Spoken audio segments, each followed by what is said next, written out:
Kumusta, magandang umaga po sa ating lahat mga kapwa ko ka-farmers, mga ka-viewers from Luzon, Visayas at Mindanao.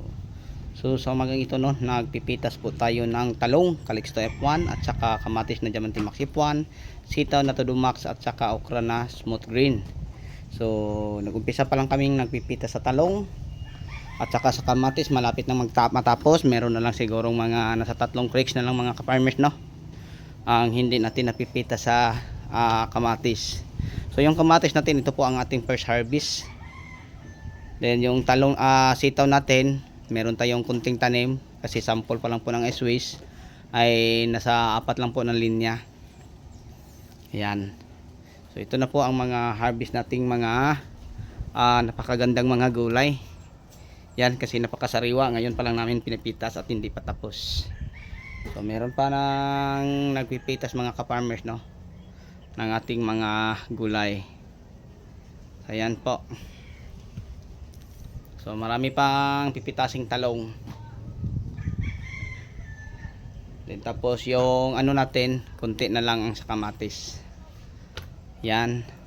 So yun po ang ating mga kamatis. So napakaganda po mga ka-viewers no, mga ka-farmers, ang ating mga harvest. Yan.